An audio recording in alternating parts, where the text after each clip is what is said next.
ولو انت شخص عايز تعمل من الكلام ده فلوس، فده هو اعظم حاجه انت ممكن تقدمها للبراند. عارف الفرق ما بين الشات بوت الغبي اللي بيرد رسوم محفوظه وبيقعد يطفش في العميل، وبين الموظف الذكي اللي حافظ كل منتج عندك وبيقترح منهم بدائل وبيشتغل لك 24 ساعه من غير ما يتعب؟ وده واحده من اهم استخدامات الراج ايجنت. والنهارده انا مش بس هعلمك ازاي تبنيه جوه انت ان ومن غير سطر كود واحد، لا، الاهم ان انا اعرفك ازاي السيستم ده هو بوابتك عشان تفتح الاي اي ايجنسي بتاعتك وتبيع سيستم شبه ده كده للبراندات، ويكون فعلا بيقدم فايده كبيره جدا ليهم. عايزك تركز معايا كويس قوي قوي في الفيديو ده، عشان من الاخر اللي هتتعلمه في الفيديو ده هتطلع منه فلوس. تعالى افهمك اصلا ليه الشات بوت بشكل عام هو حاجه غبيه لوحديها. لانك انت لو عملت شات بوت وربطته باي اي، لو جيت انا ككاستمر مثلا للبراند ده وجيت سالته عن سعر منتج معين عنده، هو ما يعرفش المنتج ده ويمكن ما يعرفش البراند ده اصلا، فانت كده بتعمل حاجه ملهاش اي 40 فايده. وهنا بتيجي الراج ريتريفل اوجمانتد جنريشن. مش عايزك تخش في اي تفاصيل عنه، لو عايز تفهمه كويس قوي انا عملت فيديو هيظهر لك في حته هنا، ممكن تبص عليه اشرح لك بالظبط هو عباره عن ايه، ولكن افهمك بشكل مبسط انه عباره عن موظف بس معاه كتالوج فيه كل حاجه عنك وعن شركتك وعن منتجاتك وعن اسعارها وعن مقاساتها وعن الوانها، واول ما اي حد يساله بسرعه بيبص عليها ويطلع بالظبط بالمنتج ده ويشوف اجابه السؤال ايه ويروح يجاوب له بالظبط زي ما هو محتاج. وهنا بتيجي فايده الراج ايجنت. وطبعا مش محتاجين نقول ايه الفرق اصلا بين انك تستخدم اي اي ككاستمر سبورت او انك تستخدم شخص عادي هو اللي يرد. الشخص ممكن ياخر، ممكن يرد غلط، ممكن يفكر في حاجات تانية. عشان يفتكر شات كامل بتاع شخص ده شبه مستحيل.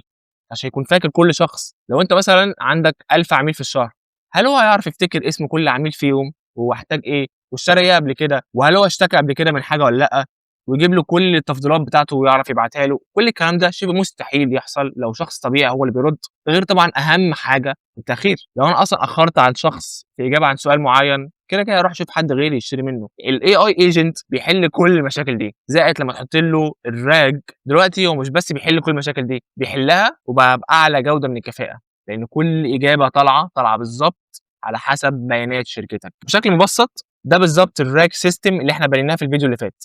احنا هنكمل عليه مش هنغير فيه اي حاجه تانية. لو عايز تفهم عملناه ازاي انصحك تبص على الفيديو لانه هيفهمك كل حاجه بالظبط. تعال نتخيل حالتين. لو انت شخص هيبتدي من الصفر وعايز اصلا يعمل ويب سايت عشان يحط فيه شات عشان يعرف الشخص او الكاستمر يتشات معاه، او انك شخص اصلا عنده ويب سايت ولكن عايز تحط الايجنت جواه، انا اعرفك الحالتين دول تعملهم ازاي بالظبط. تعال نقول ان انت الشخص الاول ما عندوش اي ويب سايت، ما عندوش اي حاجه، هنبتدي معاه من الصفر. ده ويب سايت عملناه من الصفر في الفيديو اللي فات على بلاتفورم اسمها جوجل استوديو. ما عملناش اي حاجه غير ان انا قلت له اعمل لي موقع لبراند لبس وعمل لي كل الويب سايت ده. انت بقى شخص عايز تستخدم تول تانية زي لافابول او عايز تستخدم بولت، ريبلت، ايا كان التول اللي عايز تستخدمها هتعمل لك موقع زي ده بالظبط وتبتدي تعدل عليه بالظبط زي اللي في دماغك. فدي ابسط مرحله تقريبا، ان انت تضيف الاي اي ايجنت جوه الموقع بتاعك. انا جيت هنا وقلت له الجمله دي، ولكن قبل اي حاجه مش عايزك تحفظ انا قلت ايه بالظبط ولا اي حد قال ايه بالظبط، انا عايزك تفهم الكونتكست نفسه او المفهوم نفسه. يعني انا قلت له ايه او انا الغرض من اللي قلته ده كان ايه، فتفهم المجمل ومنه تقول اللي انت عايز تقوله يا سيدي باي لغه انت عايز تقولها. فانا قلت له انا عايزك تحط لي ويدجت شات او اللي هو الشات نفسه، وكل شخص هيجي يبعت رساله من الشات ده، ولكن الرسائل دي لما تتبعت لويب هوك معين. طب ايه الويب هوك ده؟ الويب هوك هو الحاجه دي في انت ان. الويب هوك هو الحاجه دي في انت ان واقول لك بتجيبها ازاي بالظبط، ولكن مفهومها ايه؟ هي عباره عن حاجه بتربط حاجات ببعضيها، بتربط موقع بموقع، تول بتول، سوفت وير بسوفت وير، بالاخر حاجه تخليهم ازاي يعرفوا يكلموا بعض ويبعتوا بيانات لبعض. فدلوقتي احنا بنقول له ان كل مره حد يبعت شات الرساله دي تروح بسرعه تتبعت الويب هوك ده اللي هو في حالتنا هيبقى الايجنت بتاعنا، وتستنى لحد ما يرد عليك برساله. ده كل اللي انا قلته، ما قلتش اي حاجه تانية. دلوقتي احنا عملنا الموقع وحطينا الشات اللي احنا هنتكلم معاه، عايزين بقى نعمل الايجنت نفسه. انت عارف كويس قوي من الفيديو اللي فات ان ده هو اللي بندخل بيه المعلومات. فدلوقتي احنا عايزين معلومات عن البراند بتاعنا، فانا عملت فايل في مثلا معلومات عن براند اسمه باور، في شويه ايتمز، في تي شيرت وفي هودي وفي جينز وفي بانس وفي جاكيت، وايه الالوان المتاحه منها وايه المقاسات المتاحه منها وايه سعر كل واحده فيهم. فدي بيانات عايزين بقى ندخلها للراج ايجنت بتاعنا زي ما عملنا قبل كده. هنيجي هنا ونختار ان البيانات اللي تدخل جوه الداتابيز بتاعتنا، ونيجي هنا هنختار الفايل اللي احنا عايزين نحطه في الداتابيز او جوه الراج ايجنت، وبعد كده نقول له رن. هياخد كل الملف ده ويحطه جوه الداتابيز بتاعنا وبس كده.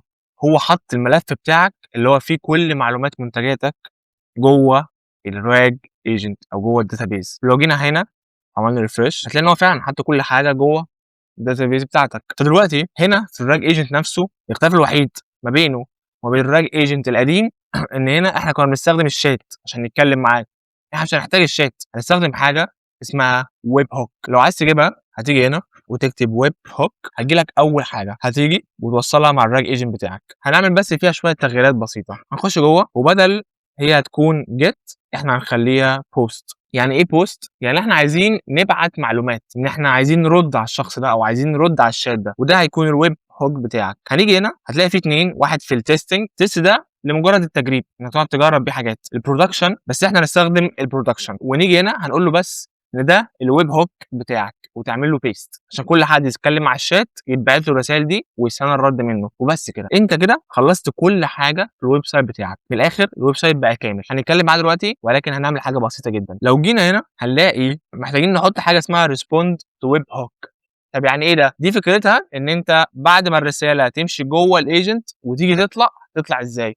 بتطلع من الريسبوند تاني، يعني ترد من نفس الويب هوك برساله الرد بتاعتنا. وجواها هنعمل اختلاف بسيط جدا. في الاول هي هتكون عباره عن كده all incoming items، يعني كل حاجه جايه من الايجنت هتتبعت على طول. هنخلي دي عباره عن تكست، ان هو يرد بتكست معين. طب وفين التكست ده؟ هناخده من الايجنت هنا.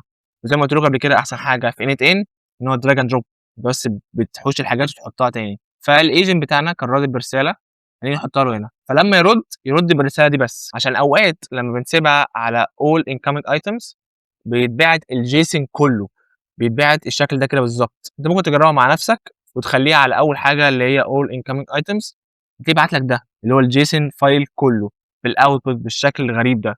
اللي احنا هنعمله ان احنا بنقول له ما تبعتش غير تكست، وده التكست بالظبط اللي تبعته اللي هو طالع من الايجنت. دلوقتي في النقطه الاهم ان احنا عايزين نربط الايجنت ده بالداتابيز بتاعتنا. احنا عملنا دي المره اللي فاتت، الاختلافات هتكون بسيطه. احنا هنخش زي ما قلنا بنعمل كونكشن مع التيبل، والديسكريبشن لازم يكون واضح جدا. بنقول له ان انت بتستخدم الداتابيز دي عشان تجيت برودكت او كلوزز انفورميشن تو ريسبوند ويز.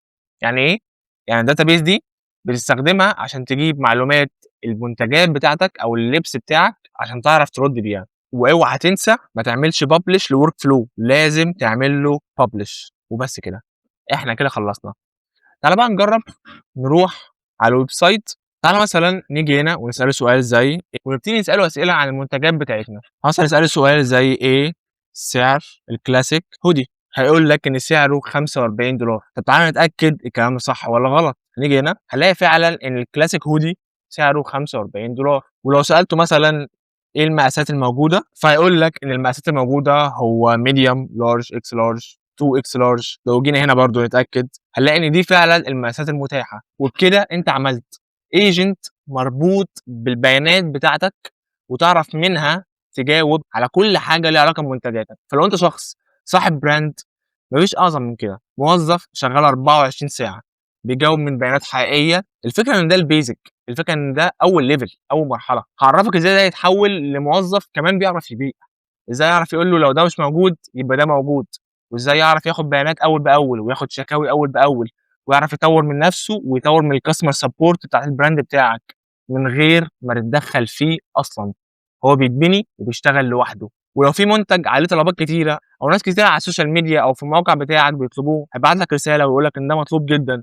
وكل الحاجات دي اول باول انا هعلمها لك. ولو انت شخص زي ما قلت لك في اول الفيديو عايز تعمل من الكلام ده فلوس، فده هو اعظم حاجه انت ممكن تقدمها للبراند.